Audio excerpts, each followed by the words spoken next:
pastikan engkau pada posisi yang aman, sehingga jangan sampai nanti engkau tidak dengar, lalu engkau minta berulang-ulang kepada penguji. Ya Bapak, suaranya sudah jelas Bapak. Ya, baik. Sebagaimana biasa, kita akan mulai. Perlu Pak Marcel dan Prof kami sampaikan bahwa link ini juga akan dibagikan ke Pak Dekan dan PD1 karena mereka sangat ingin mengikuti proses ini. Mereka sudah ikuti mulai kemarin sampai dengan tadi, dan sesi yang kedua ini saya sudah sampaikan bahwa sesi yang kedua ini pengujinya senior Prof Felix dan pembimbingnya Pak Marcel dan Pak Niko, dan Pak Dekan sangat antusias untuk ikuti. Nanti kita kirim link ya. Kesempatan ini saya tidak berpanjang kata lagi, saya beri kesempatan kepada Nona Osa untuk mempresentasikan hasil penelitiannya. Sementara Nona Osa mempresentasikan, mic kita yang lain diharapkan supaya dinonaktifkan, supaya suara Nona Osa tidak bising dengan suara-suara dari kita sementara kita bicara di dalam media ini. Kemudian yang berikutnya lagi, setelah Nona Osa mempresentasikan sekitar 8 sampai dengan 10 menit, kesempatan yang paling berharga kami akan sampaikan kepada penguji utama Prof Felix, kemudian diikuti oleh Pak Marcel dan diikuti oleh Pak Niko, dan yang terakhir Pak Marcel sekaligus bisa membantu menyempurnakan atau menyimpulkan hal-hal yang barangkali perlu disempurnakan skripsinya Nona Osa. Kesempatan berikutnya kami beri kepada Nona Osa berdoa dan sekalian mempresentasikan hasilnya. Silakan Nona Osa.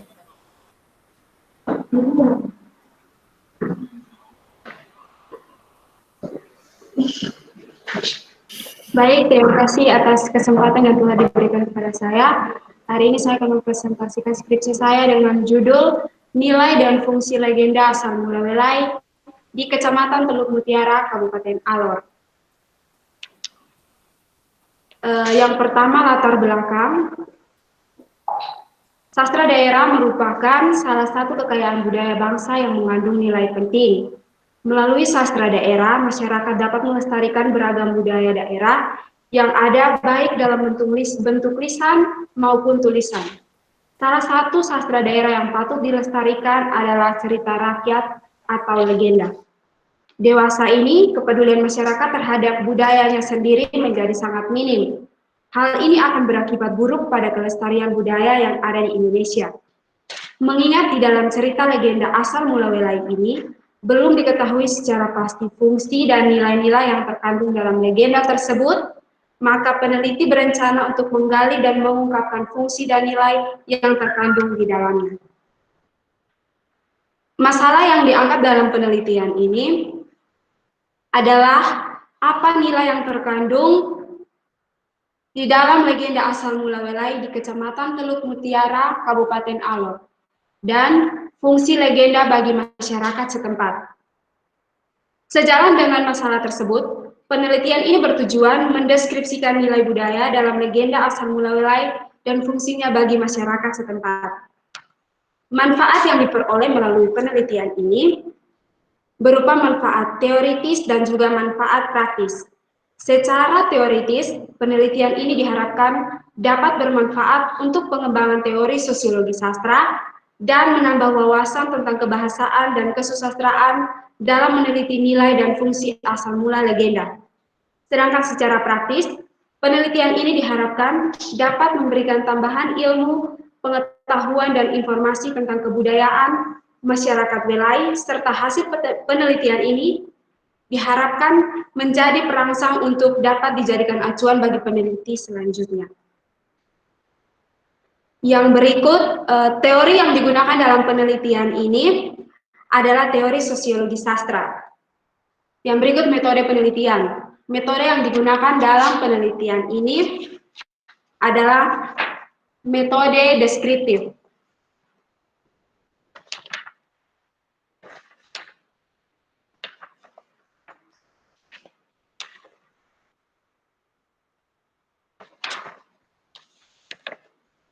Metode yang digunakan dalam penelitian ini adalah metode deskriptif.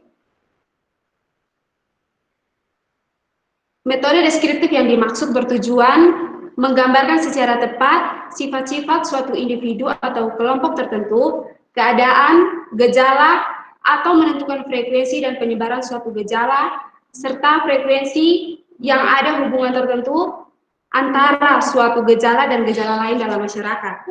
Tujuan dari penelitian deskriptif ini adalah untuk mendeskripsikan, menggambarkan, atau melukiskan secara sistematis, faktual dan akurat mengenai fakta-fakta, sifat-sifat serta hubungan antara fenomena cerita dalam masyarakat. Yang berikut, lokasi penelitian dan juga waktu penelitian. Penelitian ini dilakukan di wilayah Kecamatan Teluk Mutiara, Kabupaten Alor. Penelitian dilakukan kurang lebih selama 2 minggu. Yang berikut, objek dalam penelitian ini yaitu nilai yang terkandung di dalam legenda asal mula Welai, sedangkan subjeknya adalah masyarakat Welai dan sekitarnya. Yang berikut, informan. Informan dalam penelitian ini terdiri dari tua-tua adat serta tokoh-tokoh masyarakat yang berpengalaman. Yang berikut, teknik pengumpulan data. Data ini dikumpulkan melalui teknik yang pertama wawancara, yang kedua rekaman, yang ketiga simak catat, dan yang terakhir observasi. Yang berikut teknik pengelolaan data. Data yang terkumpul dalam penelitian ini akan dianalisis secara kualitatif dengan metode triangulasi dan untuk regulasi data untuk memperoleh jawaban. Selanjutnya hasil penelitian.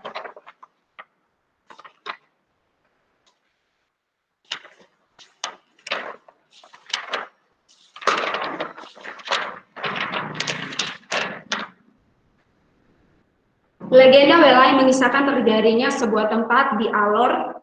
Hasil identifikasi menunjukkan bahwa hampir semua nama terjadi secara kebetulan. Tidak ada perencanaan tentang nama tempat. Namun sangat penting nama tempat sangat penting bukan hanya sebagai unsur informasi dalam berita, namun tempat menyimpan banyak nilai yang daripadanya terpancar ke perilaku masyarakat. Menurut identifikasi dari para narasumber atau informan, mereka menuturkan bahwa yang mereka ketahui dari legenda Welai itu, nama Welai berasal dari kisah 2 orang bersaudara yang berhasil membunuh seekor burung raksasa dan hendak membawanya ke hadapan Raja Abuy. Si kakak mendahului si adik, kemudian menjelang 2 hari, si adik menyusul si kakak. Namun si adik tidak dapat menghadap Raja karena kehilangan bekas-bekas darah dari burung raksasa tersebut. Si adik berkeputusan untuk membersihkan tempat di mana ia kehilangan bekas darah itu dan mendiam di sana. Kemudian si adik menamakan tempat itu Welai karena ia berhasil sampai ke sana dengan mengikuti bekas-bekas darah. Dari penelitian ini, penulis menemukan ada beberapa nilai dan fungsi yang terkandung di dalam legenda Welai. Yang pertama, nilai yang terkandung di dalam legenda Welai yaitu ada 3. Yang pertama, nilai rela berkorban. Yang kedua, nilai solidaritas. Dan yang ketiga, nilai kerjasama. Nilai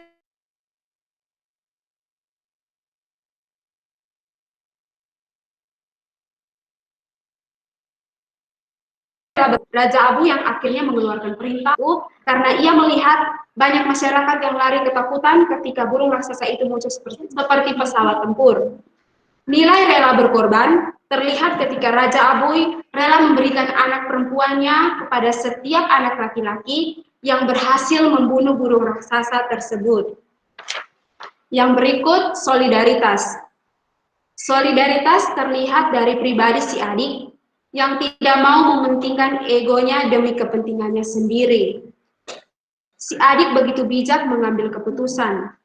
Ketika ia bersama dengan beberapa warga, hendak menyusul kakaknya dengan mengikuti bekas-bekas darah burung tersebut, dan akhirnya ia tersesat karena tidak lagi menemukan bekas darah tersebut. Ia mengambil keputusan untuk tidak melanjutkan perjalanannya dan membersihkan tempat di mana ia kehilangan bekas darah itu, kemudian menempat di sana. Lalu tempat itu kemudian ia namakan Welai karena ia berhasil ke sana dengan mengikuti bekas-bekas darah. Yang ketiga, kerjasama. Dalam legenda Welai, tersirat nilai moral sosial yang dapat dijadikan sebagai pendidikan budi pekerti. Budi pekerti dalam cerita legenda Welai ini mencerminkan sikap kerjasama. Dalam cerita legenda Welai tersebut, diceritakan adanya kerjasama antara kakak beradik untuk membunuh burung raksasa tersebut. Yang berikut, fungsi dalam legenda Welai. Ada 3 fungsi yang terkandung dalam legenda Welai. Untuk fungsi ini saya meneliti fungsi bahasa yang terkandung di dalam legenda Welai itu sendiri, dan saya menemukan ada 3 fungsi bahasa yang terkandung di dalamnya, yaitu yang pertama fungsi konatif, yang kedua fungsi referensial, dan yang ketiga fungsi emotif. Yang pertama fungsi konatif. Fungsi konatif itu bahasa yang digunakan untuk memotivasi orang lain agar berbuat sesuatu. Fungsi konatif dalam legenda Welai yaitu Raja Abu yang akhirnya mengeluarkan perintah agar laki-laki siapa saja yang berhasil membunuh burung raksasa tersebut, maka ia akan memberikan anak garisnya secara cuma-cuma sebagai imbalannya. Yang berikut, yang kedua fungsi referensial, yaitu bahasa yang digunakan sekelompok manusia untuk membicarakan suatu permasalahan dengan topik tertentu. Fungsi referensial dalam legenda Welai yaitu si adik bersama beberapa orang yang mengikutinya, bersama itu kemudian duduk dan berembuk dan mengambil suatu keputusan untuk membersihkan tempat di mana mereka kehilangan bekas-bekas darah itu, kemudian menempat di sana. Yang ketiga, fungsi emotif. Fungsi emotif yaitu bahasa yang digunakan dalam mengungkapkan perasaan manusia. Fungsi emotif dalam legenda Welai yaitu Raja Abuy yang dengan perasaan marah karena sudah tidak tahan lagi dengan tingkah burung raksasa tersebut, akhirnya mengeluarkan perintah untuk membunuh burung raksasa tersebut. Yang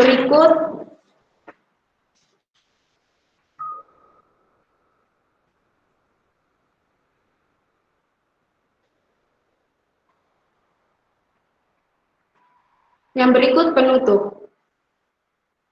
Yang pertama simpulan.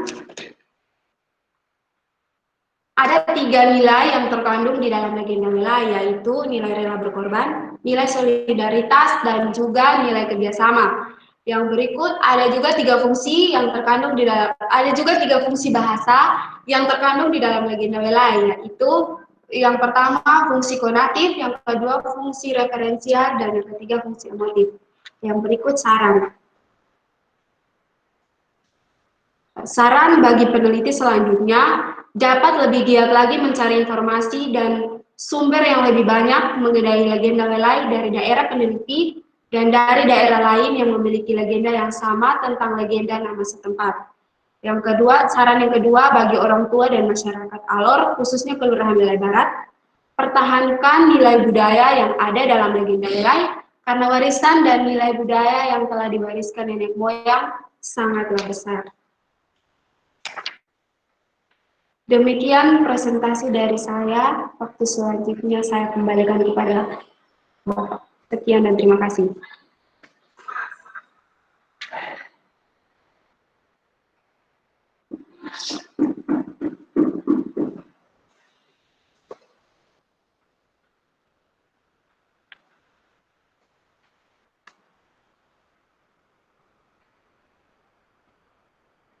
Maaf Bapak, suaranya tidak kedengaran, mic-nya belum dihidupkan kembali, Bapak.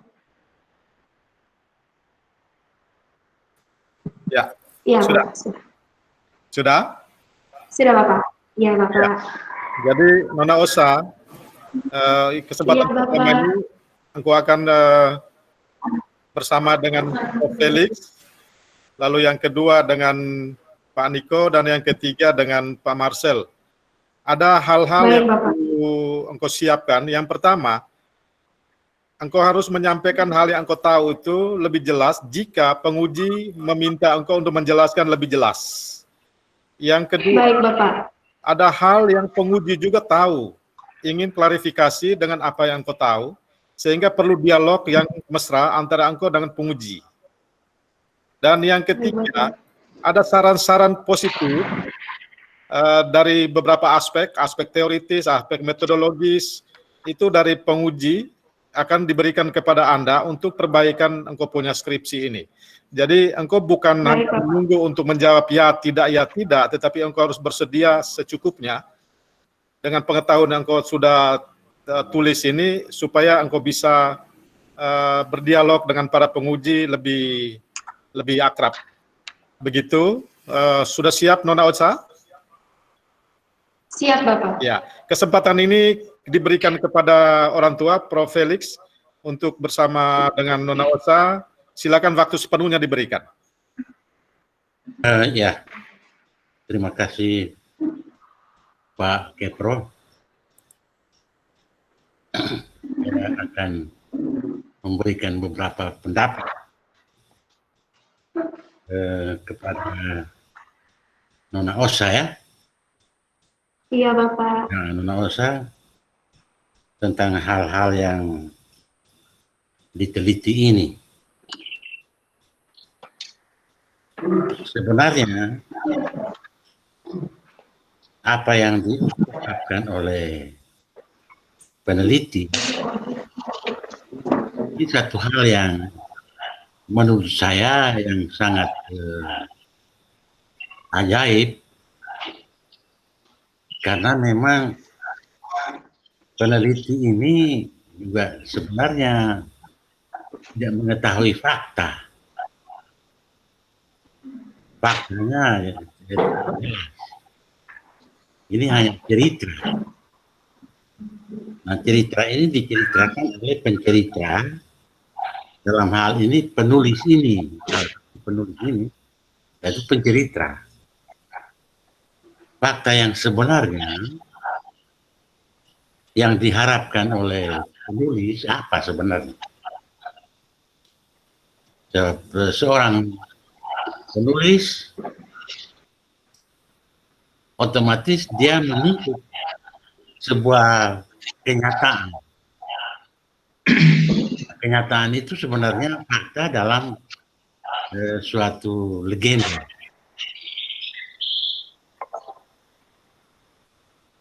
Jadi fungsi emosi dalam sebuah legenda itu oleh Raja Abui tentu sangat visual dan juga emosional. Jadi kalau seandainya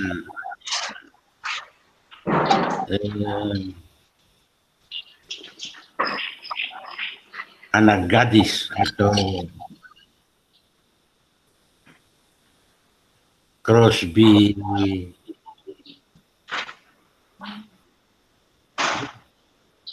akan Fanny Iya, Bapak. mengungkapkan sesuatu kisah yang diharapkan yang diungkapkan oleh legenda. Jadi dalam fungsi konatif ini seorang gadis desa dia harusnya emosional. Sementara itu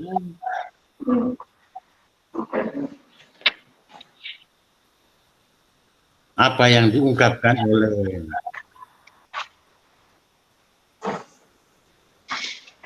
oleh seorang gadis yang sesungguhnya tidak ada bayangan pada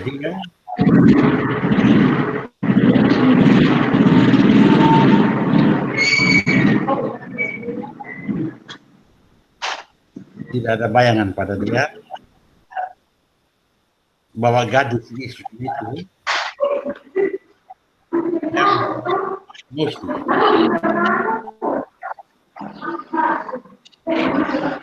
Seperti yang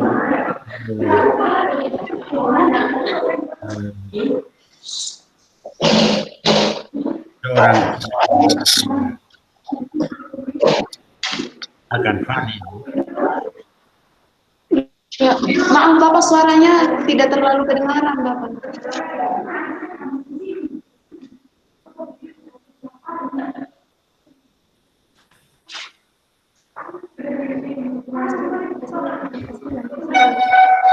Ya. Minta Ya, maaf sudah. ya. Ya, Pak. Ya.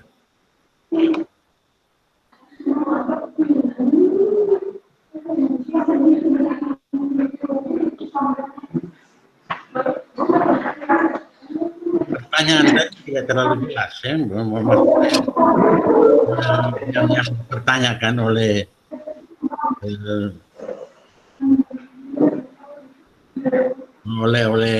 mahasiswa tadi tidak terlalu jelas pertanyaan untuk saya.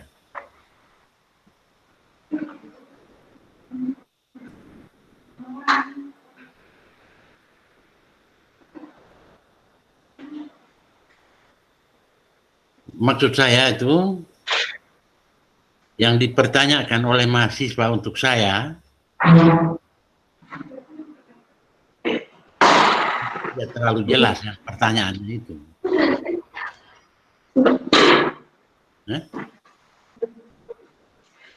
Pertanyaan saya ini untuk Tidak ada. Iya Bapak.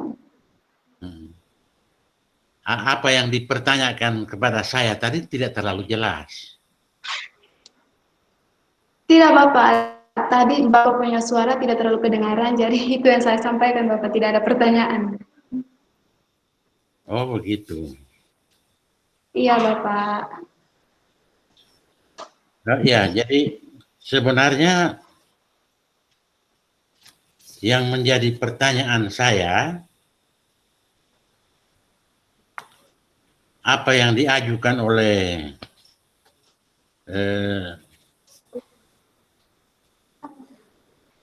sang peneliti ini, ya, ini sebenarnya tidak terlalu jelas bagi peneliti. Jadi tolong sang peneliti tolong ungkapkan kembali pertanyaan dari peneliti ini.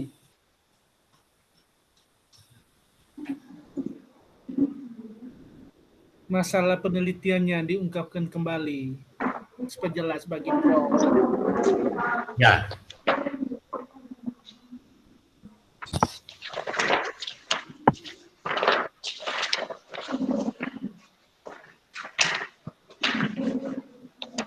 Masalah yang diteliti, masalah dalam penelitian ini yaitu apa saja nilai yang terkandung di dalam legenda Welai dan fungsinya bagi masyarakat setempat.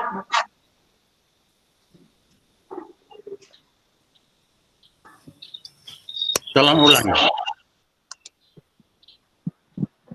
Masalahnya itu yang pertama, nilai yang terkandung di dalam, apa saja nilai yang terkandung di dalam legenda Welai, dan yang kedua, fungsi legenda tersebut bagi masyarakat setempat.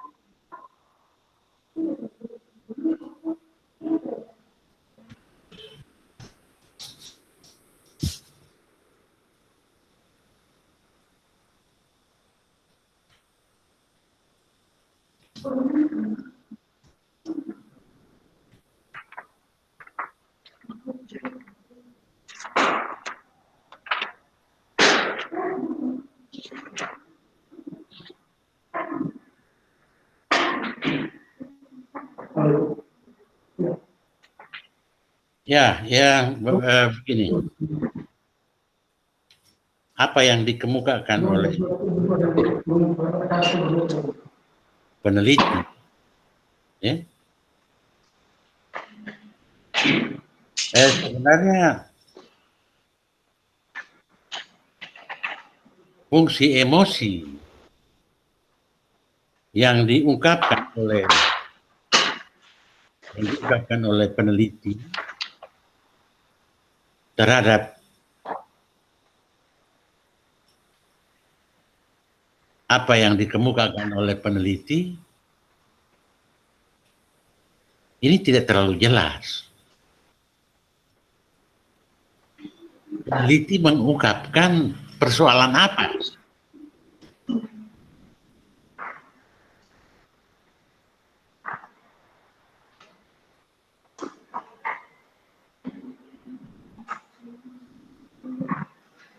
Ini tolong dijawab.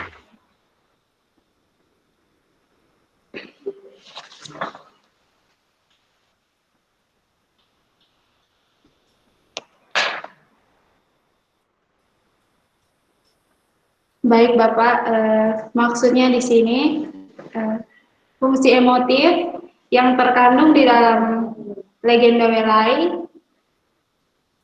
yaitu Raja Abui, dia merasa sangat marah dan sudah tidak tahan lagi dengan kelakuan dari burung raksasa pemangsa segala itu Bapak. Jadi karena sudah tidak tahan lagi, jadi si Raja Abu ini mengambil satu keputusan untuk mengeluarkan perintah ke seluruh pelosok Abui bahwa laki-laki siapa saja yang berhasil membunuh burung raksasa tersebut, maka imbalannya adalah anak gadis dari raja tersebut, Bapak. Oh ya.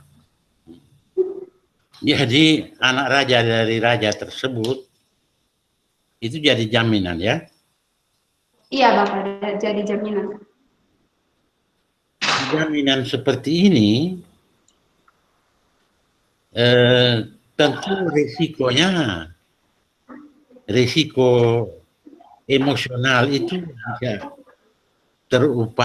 bisa terungkap atau bisa diselesaikan dengan baik ya. Anak raja tadi. Iya.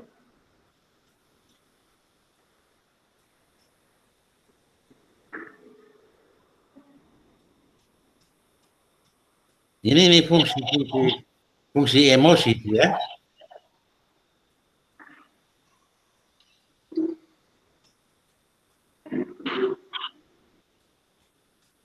Ya? Iya Bapak.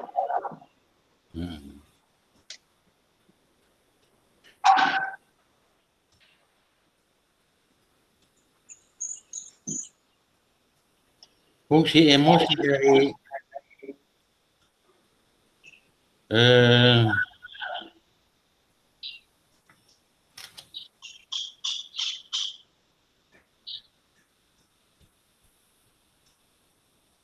bagaimana?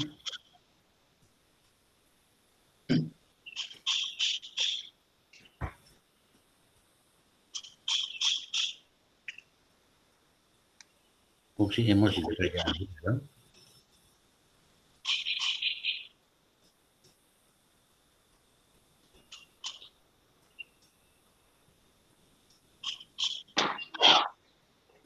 Pertanyaan saya, beda antara fungsi emosi dari Raja Abui dan fungsi legenda dari Raja Abui ini.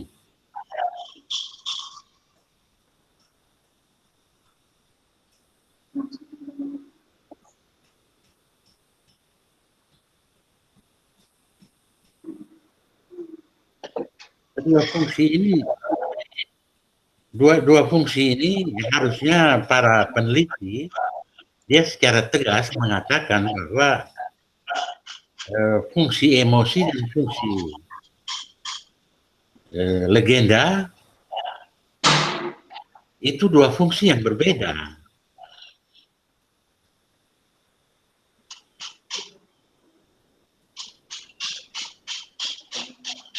Ya. Dua fungsi yang berbeda. Tolong dibedakan secara tegas fungsi emosi dan fungsi ya, emosi dan fungsi ya.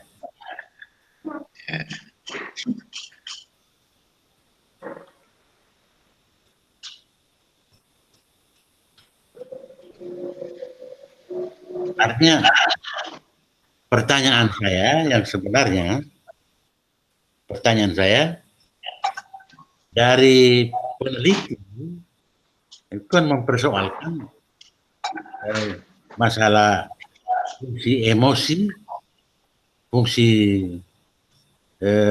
fungsi dari burung Garuda ini.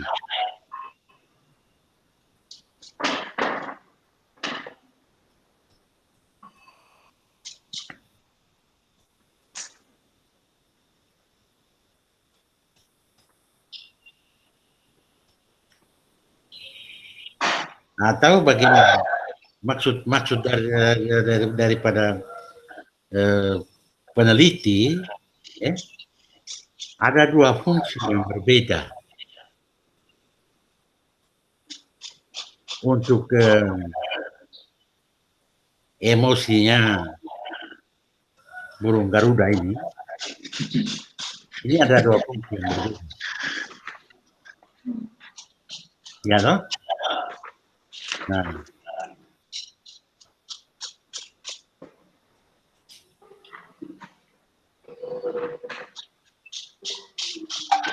fungsi untuk anak gadisnya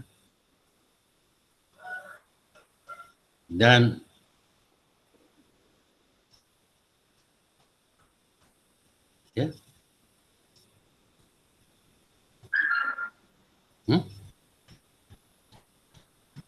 ya, ya, coba Nona jawab ini dulu.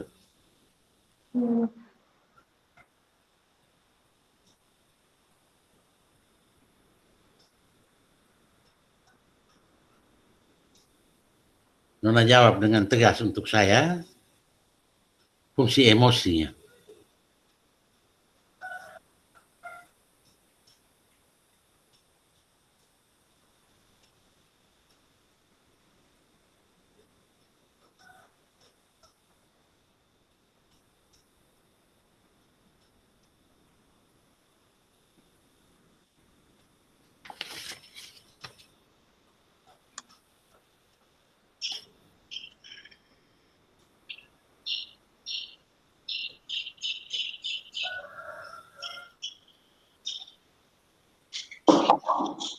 Ya. Silakan.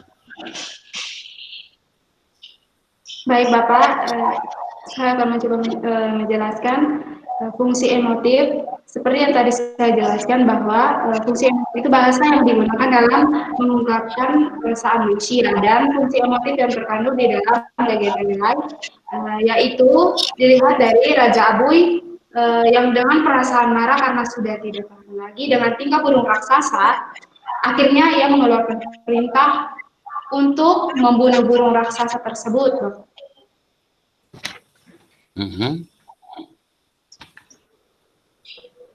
Ya.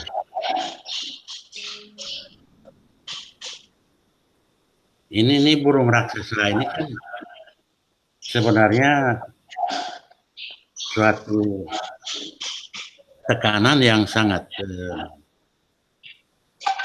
meningkat bagi si peneliti itu. Seorang peneliti sebenarnya menekankan kepada fungsi emosi dari burung itu.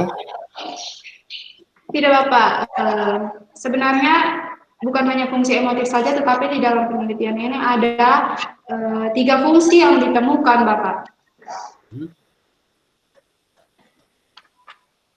Pertama, Fungsi yang pertama itu fungsi konatif. Fungsi Ya. yang kedua itu fungsi referensial, dan fungsi yang terakhir itu yang fungsi emotif, Bapak. ya.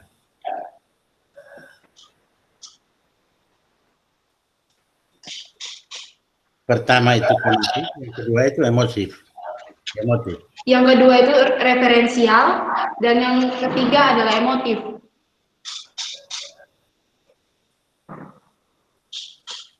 Referensial itu yang kedua ya. Iya, Bapak. Yang terakhirnya yang fungsi emotif.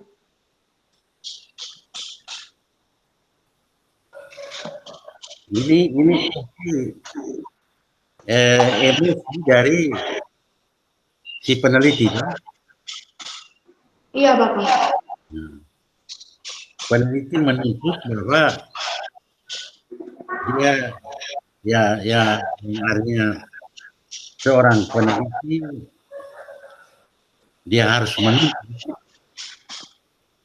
supaya yang namanya raja itu yang raja itu omong saksinya seperti apa, lalu kemudian anak gadisnya itu menjadi jaminan, ya toh? Sementara ini emosi, ya toh? Iya, Bapak. Emosi anak gadis ini emosinya ini terhadap raja, burung besar, ya toh? Iya, Bapak. Yang merasa marah terhadap tingkah dari burung raksasa itu adalah sang raja, Bapak. Bagaimana? Yang merasa marah dengan tingkah burung raksasa tersebut adalah raja itu, Bapak.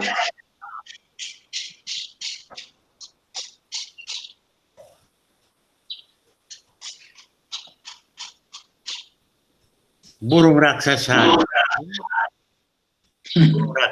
itu gimana ya?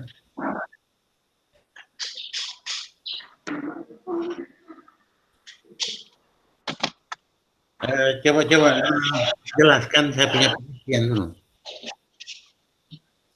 Iya, Bapak. Nona jelaskan, saya punya pengertian dulu. Burung raksasa emosi. Iya, Bapak. Suaranya kurang jelas, Bapak. Burung raksasa itu sangat emosi terhadap rajanya. Bukan, Bapak. Rajanya yang merasa sangat marah terhadap burung raksasa tersebut. Nah,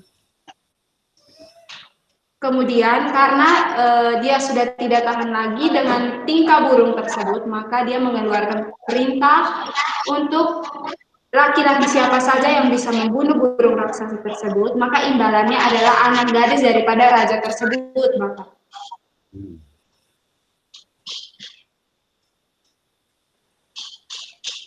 Ya, benar. Lalu kemudian menurut Anda sebagai peneliti, ya, menurut Anda itu emosional itu terhadap raja itu, terhadap putri. Maaf, Bapak, suaranya kurang jelas, Bapak.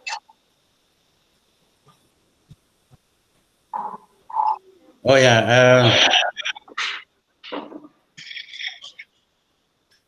saya kembalikan kepada panitia dulu.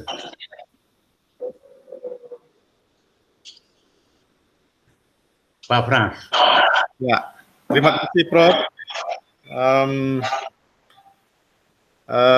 Kami menghargai, kami mengapresiasi waktu yang diberikan Prof untuk menguji anak kita Esa. Kesempatan yang berikut kami berikan kepada Pak Niko. Silakan, Pak Niko. Terima kasih Pak Frans. Pak Prof, selamat siang. Pak Marsha, selamat siang. Ya, selamat siang, Pak Niko. Ya, ini mohon maaf Pak Frans, saya belum menangkap Prof tadi minta mungkin perbaikan apa dulu atau memang kita lanjutkan. Pokoknya setelah itu kita langsung tutup. Oke, setelah itu oke. Baik. Kesempatan Prof sudah selesai, Pak. Iya. Baik, kalau begitu saya maju saya dulu ya, Prof. Nanti baru dikembalikan dengan Prof di bawah. Ya. Baik, ini Rosdi. Iya, Bapak. Ada beberapa catatan saya. Tadi ada satu catatan yang saya pernah singgung. Tadi sebenarnya Pak Prof tadi itu utak-atik sekitar itu, tapi sebentar baru saya sampaikan. Kita mulai dari yang saya dulu, catatan saya. Ini sudah sekian lama kita tidak ketemu ya, gara-gara corona ini. Iya. Yang pertama itu hal-hal teknis. Jadi mulai dari halaman judul, daftar, isi, segala macam, tolong lihat petunjuk Bapak ya. Sampai ke daftar. Baik, Bapak. Itu juga saya pernah berikan catatan itu, tapi belum diperbaiki secara sempurna itu. Iya, Bapak. Penggunaan kalimat di pilihan kata ini sifatnya ini ya, jadi diksi yang dipakai juga ya, dilihat itu ada beberapa catatan saya. Kemudian struktur kalimatnya juga nanti dilihat ya. Iya. Kemudian ini di pustaka itu banyak buku yang dulu juga saya sebutkan bahwa tolong dimasukkan, macam Kleden, BT, siapa, Bambang Dresus, siapa lagi, semua itu tidak ada di daftar pustaka. Pada itu penting karena di satu pihak penghargaan kita terhadap penulis, di sisi lain juga memberikan ini kepada pembaca bisa melacak buku-buku tersebut. Ya, jadi ya. Yang berikutnya saya masuk ke kontennya. Daftar pustaka sudah tadi, nanti lihat coba teknik pengertian penulisan semua. Itu soal teknis, betul yang kanan, tapi bahwa nanti diperbaiki ya, supaya jangan nanti orang baca kurang apa. Sekarang saya masuk ke isi. Ada beberapa catatan saya. Catatan pertama dari saya kira satu bicarakan lagi. Langsung ke teori. Teori itu ada konsekuensinya, kayak yang tadi Prof tanyakan itu. Teori nilai-nilai itu akhirnya pegang yang mana? Konsep nilai yang mana yang dipegang?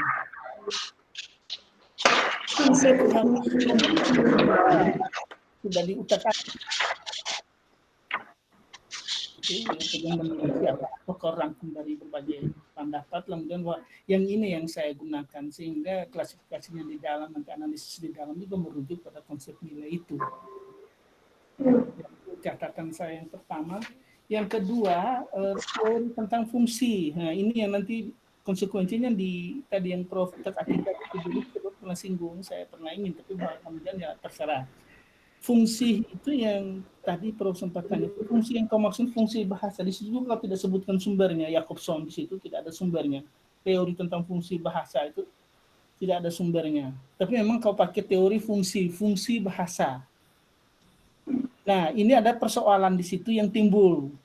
Fungsi bahasa yang ada di situ tuh lebih cenderung kepada fungsi ujaran. Bukan fungsi komunikasi keseluruhan dari teks itu. Legenda itu punya fungsi apa? Fungsi legenda itu di dalam kehidupan masyarakat di apa sana, itu yang tadi itu sebenarnya antara fungsi bahasa dan fungsi legenda, bahwa teks sastra itu sebagai sebuah media komunikasi dengan menggunakan bahasa sebagai mediumnya, iya, tapi bahwa lalu apa fungsi legenda itu untuk masyarakatnya? Nah, itu yang tadi Prof utak-atik sebenarnya. Karena lebih banyak berpijak pada fungsi ujaran. Jadi ujaran ini mengandung fungsi ini, ujaran ini mengandung fungsi ini, gitu. Dan tidak melihat bahwa legenda itu sebagai sebuah teks, sebagai sebuah media komunikasi yang memiliki fungsi khusus untuk masyarakat di sana. Bagaimana masyarakat di sana, fungsi teks itu terhadap masyarakat di sana tentang itu. Nah, itu yang Prof maksudkan tadi. Itu juga saya pernah memberi catatan, itu kau cermati baik-baik itu ya. Kemudian Iya, Bapak. diisi pembahasan anak. Saya yang lain-lain saya pembimbing 2, jadi saya hanya mau mereview catatan-catatan saja nanti sama pembimbing 1 dan saya kembali kita ini. Diisi. You sebutkan nilai itu, oke, saya terima konsep yang nanti kau perbaikan, tapi nilai itu atas berapa nilai yang kau temukan?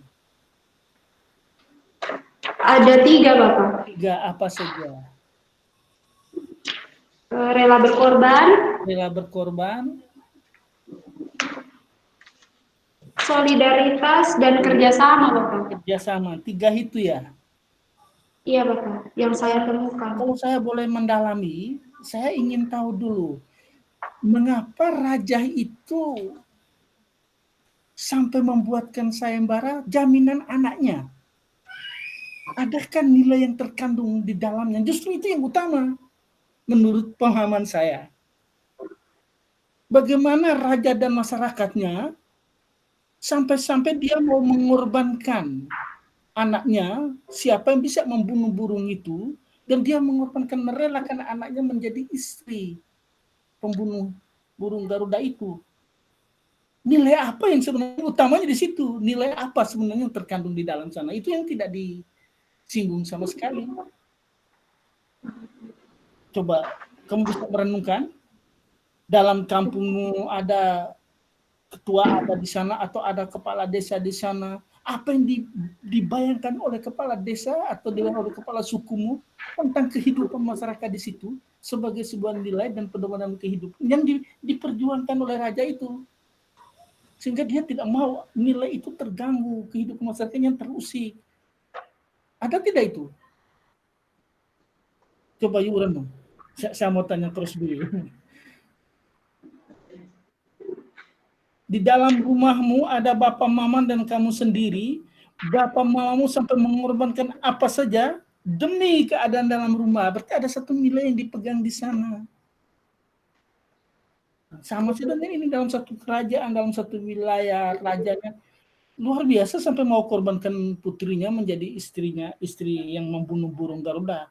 Dan dia tidak mau burung Garuda atau apa datang mengganggu masyarakat di situ, ketentraman dan sebagainya. Berarti ada satu nilai yang memang yang membaluti keseluruhan itu sebetulnya. Baru di dalamnya nanti ada orang yang berkorban, ada persaudaraan, ada saudara dan sebagainya. Ada tidak nilai yang begitu? Bisa dijelaskan Kak Crosby? Menurutmu?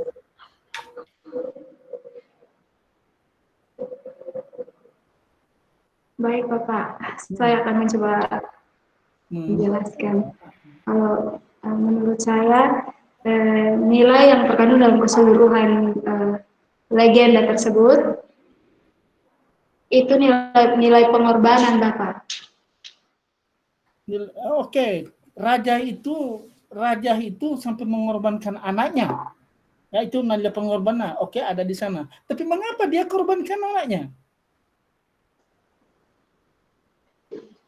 Mengapa burung Garuda harus dibunuh? Karena raja melihat warganya itu sudah terlalu hidup menderita. Iya.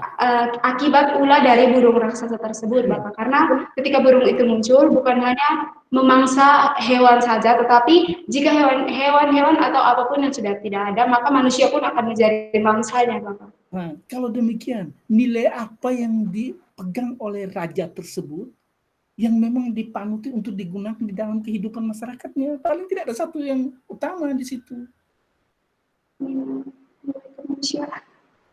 Itu antara raja dan masyarakat, dia butuh ketentraman tidak, kedamaian atau tidak, dia butuh kesejahteraan masyarakatnya tidak, dia tidak mau rakyatnya. Ada tidak nilai-nilai yang begitu?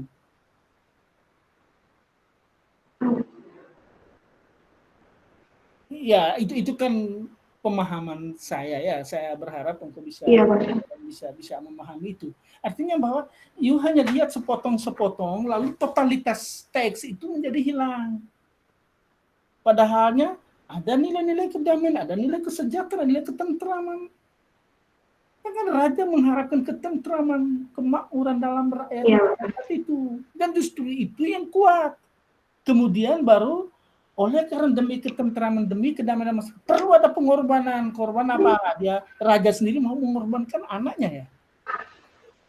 Kemudian orang juga mau berkorban demi itu, bahwa dia mungkin juga dia ingin akan putri raja tadi. Tapi juga dia juga berbalut dengan nilai yang lain yang tadi sebenarnya raja perjuangkan itu. Raja kan memperjuangkan satu nilai.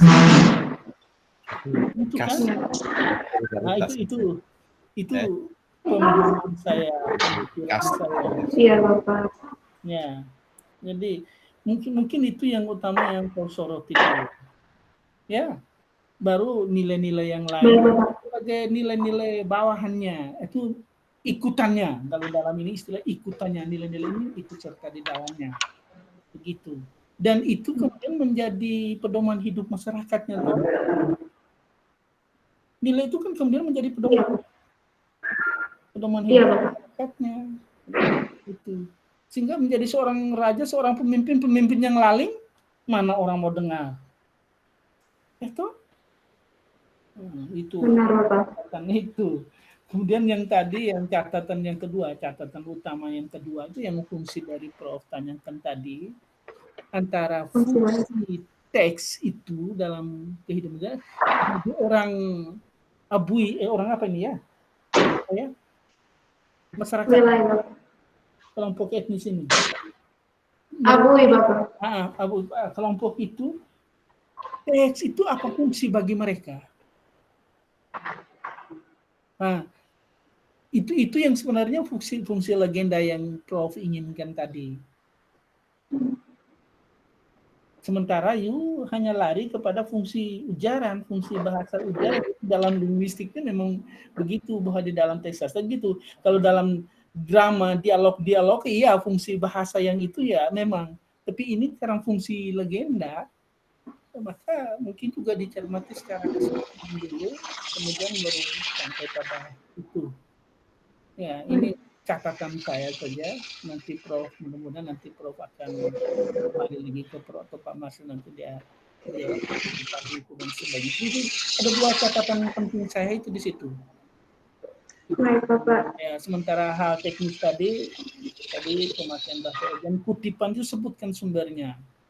Buku tahun berapa, lalu di daftar pustaka tolong dimasukkan. Jangan tiba-tiba teori fungsi bahasa Jacobson. Jadi Jacobson ini di buku mana kita juga tidak tahu. Tahun berapa terbitnya kita tidak tahu. Kleden. Baik, sebutkan halaman sekian, tapi di daftar pustaka juga tidak ada. Tidak tahu. MBT juga di dalam daftar pustaka juga tidak ada. Apalagi Torteno, apalagi Bambang Desena yang satu lagi tadi. Itu juga tidak ada di dalam tes. Ini nanti tolong dicari ya. Baik, Bapak. Iya, itu catatan kecil saya yang saya pembimbing, jadi nanti bisa bicara dengan saya lebih banyak. Terima kasih. Itu saja Pak Frans, saya punya catatan. Terima kasih, saya kembalikan ke Pak Prof. Terima kasih, Bapak. Terima kasih Pak Niko. Barangkali maksudnya Pak Niko itu nilai kasih Nona Osa. Raja itu kasih. Sehingga dia mengorbankan, tidak mau rakyatnya korban. Itu salib itu. Kesempatan yang berikut, Pak Marcel, silakan Pak Marcel bisa masuk sudah, Pak Marcel. Pak Marcel beri kesempatan. Oke, baik Pak. Silakan Pak Marcel. Oke, baik. Selamat siang Pak Kepro, Pro Felix, Pak Niko, dan teristimewa Saudara Crosby. Saya kira siang ini menjadi episode yang penting dalam perjalanan hidup Anda, di mana Anda bisa berhadapan dengan penguji dengan cara yang agak istimewa juga. Iya, baik. Tolong Pak Kepro ingatkan saya kalau saya agak menyita waktu terlalu banyak, ingatkan saya. Dan yang kedua, Mungkin saya hanya membahas dua hal. Yang paling pertama itu sebetulnya saya hanya mau mereview sekaligus mengkonfirmasi apa yang sudah disampaikan oleh Prof. Felix dan oleh Pak Niko gitu. Dan yang kedua mungkin pertanyaan-pertanyaan yang sifatnya pengayaan untuk Saudara Crosby. Baik, Nona Crosby, apa yang disampaikan oleh Prof.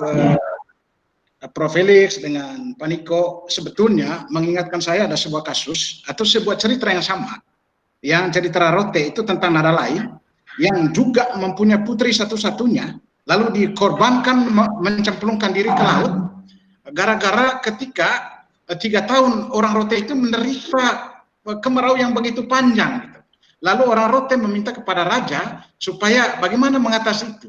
Hanya satu perjanjian dengan Deva, ialah apabila saya memberikan hujan, maka korbankanlah putrimu. Dan ini yang disampaikan oleh Deva. Dan itu sebetulnya cerita yang sama itu ada di wilayah itu.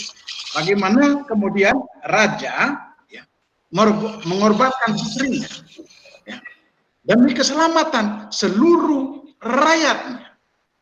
Demi keselamatan rakyatnya. Makanya saya berpikir, betapa pentingnya ada perbedaan yang begitu luar biasa ketika raja-raja di dalam cerita-cerita rakyat NTT ini begitu berkorban, bahkan anak kandungnya, anak sematawayang bisa berkorban untuk orang banyak.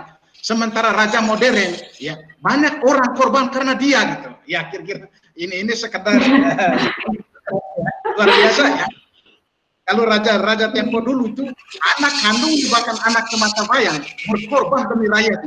Sekarang malah bisa saja rakyat berkorban untuk rajanya. Ya mudah-mudahan tidak terjadi. Itu yang pertama. Yang kedua, ini soal teori Jacobson ya. Mungkin ada problem di sana di teoritiknya. Anda hanya menggunakan sosiologi sastra, padahal di ada juga analisis fungsi yang dipertanyakan oleh Pak Niko dan Prof. Felix. Dia mengklaim beberapa fungsi termasuk yang Anda kutip, konasi, referensial, dan emotif tadi. Ingat baik-baik, yang dimaksudkan oleh Roman Jacobson, fungsi emotif misalnya, bukan berarti dia marah, bukan melulu marah gitu, tapi untuk mengungkapkan kesenangan gitu ya. Bisa juga yang namanya emotif tidak dalam pengertian bahwa karena Raja Abui marah itu saja, bukan. Tetapi semua unsur kebahasaan yang menyenangkan pembaca dalam teks ini itu dengan fungsi emotif. Itu bisa dibaca kembali dalam buku Roman Jacobson ya. Kalau tidak dapat buku aslinya, bisa dilihat dalam ATU ya. Iya, Bapak. Oke, baik. Sekarang ini pertanyaan untuk masa depan buatmu ya. Pertanyaan masa depan. Crosby, saya sebetulnya ingin mendapatkan penjelasanmu. Ya. Alasan apa engkau akhirnya memilih judul ini? Karena kita berjalan selama setahun ini, saya tidak sempat menanyakan ini kepada Anda. Kesempatan. Halo Bapak. Halo Bapak. Mana sih panggil mana sih? Panggil mana sih? Halo Bapak. Nanti untuk saya mempertanyakan kepada Anda, kenapa sih Anda? Halo? Halo Bapak. Maaf Bapak, suaranya kurang jelas. Bisa dengar suara saya? Halo Bapak. Ya. Bisa dengar? Iya Pak, iya Bapak. Oke, baik. Saya ulang pertanyaan saya. Saya ulangi lagi pertanyaan saya. Crosby. Iya. Ya. Mungkin ini pertanyaan yang tidak pernah saya lontarkan selama perjalanan kita berdua dalam pembimbingan ini, tapi saat yang terindah ini saya ingin menanyakan kepada Anda, sebetulnya ya motivasi apa yang melatari belakang Anda, kemudian Anda memilih legenda Welai ini untuk dijadikan tulisan skripsi Anda ini? Baik, Bapak, saya akan mencoba menjawab. Saya tertarik untuk meneliti legenda asal mula Welai karena menurut saya dalam legenda ini terdapat fungsi yang menonjol, yaitu fungsi pengesahan kebudayaan. Cerita yang dipercaya beberapa orang yang tersesat karena mengikuti bekas-bekas darah ini dianggap sebagai bukti kuat pengesahan kebudayaan terciptanya Welai, terciptanya nama Welai. Hal yang dianggap menarik oleh saya untuk dikaji dan dianalisis secara keilmuan adalah nilai dan fungsi yang tumbuh dalam masyarakat Welai, seperti nilai kerjasama yang telah dijelaskan tadi, yang mengajarkan masyarakat Welai untuk saling bekerja sama. Bahkan dari cerita asal mula Welai ini, saya dapat memetik makna yang tersirat bahwa sebagai manusia kita harus saling mengalah dan tidak mementingkan diri sendiri. Terima kasih. Oke, baik Rosbi, sangat baik jawabanmu, luar biasa ya. Kalau boleh, saya ingin lebih menggali lagi ya, supaya bisa tercover pertanyaan Prof. Felix dengan Dr. Niko ya, terutama soal teoritik ya. Mungkin saya bertanya agak konseptual, sehingga Anda bisa menjelaskannya, kenapa teori ini yang Anda pilih gitu ya. Jadi tolong Anda jelaskan ya, kenapa justru sosiologi sastra dan Roman Jakobson yang Anda pilih untuk menelaah cerita Welai ini. Silakan. Halo? Iya, Bapak. Baik, saya akan menjawab, Bapak. Teori yang saya gunakan dalam penelitian ini yaitu teori sosiologi sastra yang dikemukakan oleh Damono, yang menyatakan bahwa konsep sosiologi sastra didasarkan pada karya sastra yang selalu menampilkan gambaran kehidupan, dan kehidupan itu sendiri adalah suatu kenyataan sosial seperti halnya masyarakat dan individu, masyarakat dan masyarakat, serta antara peristiwa yang terjadi dalam batin seseorang. Iya, Crosby, baik sekali. Oke. Jadi begini, saya mencari tahu lagi ketika di pembahasan, ya, ketika pembahasan ada tentang fungsi. Makanya kenapa kemudian pertanyaan itu bertubi-tubi dari Prof. Felix dan Dr. Niko. Sangat boleh jadi karena pada teori Anda tidak melampirkan atau Anda tidak menjelaskan teori bahasa Roman Jakobson, fungsi-fungsi bahasa Roman Jakobson. Anda hanya menggunakan teori sosiologi sastra. Padahal dalam pembahasannya Anda justru banyak menggunakan atau mengaplikasikan teorinya Roman Jakobson. Apa ini bisa dijadikan pertimbangan untuk bisa dimasukkan lagi di dalam bab 2? Baik, Bapak. Iya, baik. Berikutnya, ini kan biasanya cerita rakyat itu sebetulnya mencerminkan masyarakat setempat. Bahkan seperti yang disampaikan oleh Pak Niko, justru cerita rakyat ini dia mengajarkan nilai-nilai tertentu yang secara normatif diikuti oleh masyarakatnya. Iya. Bolehkah saya dapatkan bayangan kenapa hampir semua cerita rakyat di Alor itu berhubungan dengan burung gitu ya? Berhubungan dengan burung, berhubungan dengan darah, berhubungan dengan terbang. Lalu kemudian orang Alor itu sebenarnya orang hubungkan dengan malam, siang tidur, malam terbang. Pernah dipikirkan relevansi cerita-cerita ini? Karena ada beberapa cerita lain yang juga ada tokoh burung di dalamnya.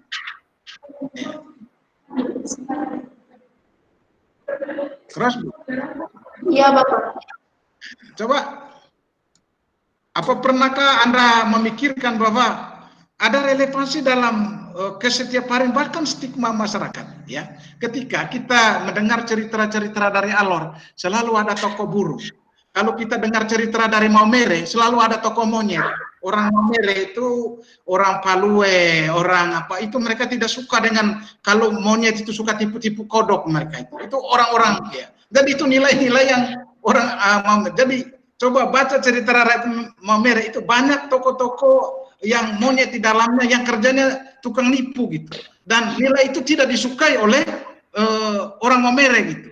Ya, bisa dikonfrontasi. Nah, saya mau tanya kepada Anda ini, kok ini di apa namanya? Di Alor banyak kisah yang tokohnya adalah burung gitu.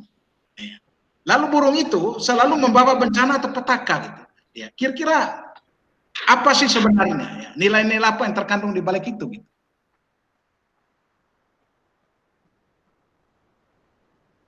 Halo Crosby? Ya, halo Bapak. Bisa dengar? Halo Bapak. Ya, bisa dengar pertanyaan Bapak? Tidak. Halo? Halo Bapak. Bisa dengar pertanyaan Bapak? Aduh, masalah lagi. Baik, Crosby, Halo, mungkin Bapak. ini pertanyaan terakhir ya. Mudah-mudahan bisa didengar pertanyaan saya ya. Ini pertanyaan terakhir, mungkin bersifat aksiologi. Saya mau tanya, kira-kira hasil penelitian ini setelah Anda jadi sarjana, mau dijadikan apa nih penelitian ini? Baik Bapak, kalau mungkin menurut saya, setelah ini mungkin penelitian ini bisa dijadikan bahan muatan lokal di sekolah Bapak. Oke, mungkin ada lagi yang lain selain ini? Bisa berguna juga untuk masyarakat.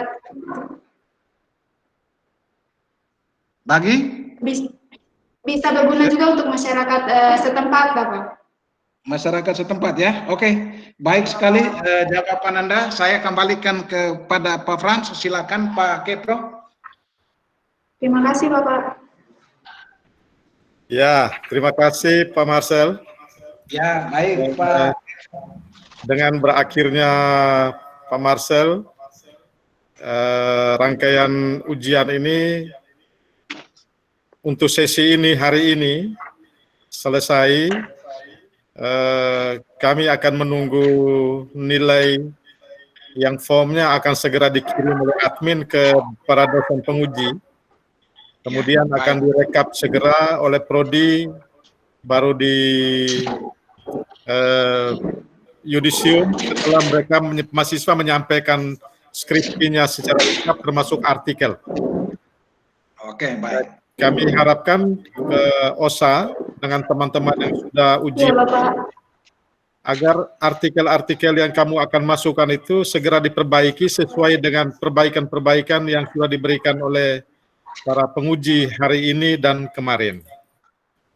Baik, Bapak. Artikel-artikel yang kamu sudah masukkan kemarin-kemarin itu hanya sebagai prasyarat bahwa kamu siap untuk diuji. Tetapi kami prodi sangat mengharapkan artikel skripsi ini segera masuk dengan perbaikan yang kamu sudah dapatkan dari para penguji, dan konsultasilah sebaik-baik mungkin kepada pembimbingmu supaya artikel kamu itu dapat dirujuk oleh adik-adikmu.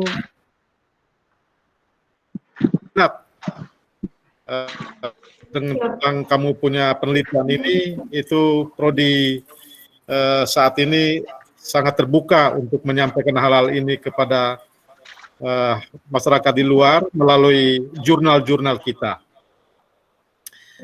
Tapi juga kami sangat menghargai Prof. Felix. Ini saat yang barangkali saat-saat minggu-minggu yang menjelang Purnabakti, Prof masih bersama dengan kita. Dalam kalendernya Prof masih bersama kita sebulan lagi. Itu dalam kalender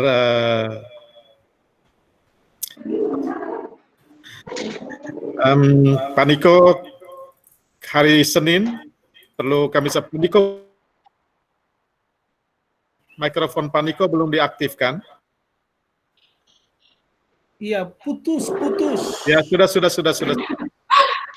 Jadi Pak Niko, benar, Pak Niko, jika hari Senin itu masih ada, kita akan sesuaikan waktunya Pak Niko. Ya, Saya sampaikan nanti besok saya kabarkan setelah saya pulang dari kontrol dokter. ya, terima kasih Pak Niko. Ya. Kami sangat berharap Pak Niko harus sehat, dan mahasiswa harap supaya mereka bisa selesai. Timex Poskupang hari ini memberitakan bahwa wisuda tetap jadi secara online, dan skripsi yang diujikan sekarang ini diharapkan supaya mahasiswa segera kerjakan supaya mereka bisa terbantu dengan UKT mereka di semester ini, supaya mereka tidak dikenai SPP pada semester berikutnya. Itu kutipan motivasi yang kemarin diberikan oleh Pak Dekan. Saya kira saya tidak berpanjang kata lagi. Selamat siang, selamat beristirahat. Selamat siang, terima kasih. Selamat siang. Kita Selamat siang, Rosti. Terima kasih Bapak. Ya, saya untuk hal administrasi saya beri kesempatan kepada Nona Yovin untuk menyampaikan jalan ujian untuk hari Senin. Silakan Yovin. Baik, selamat siang Bapak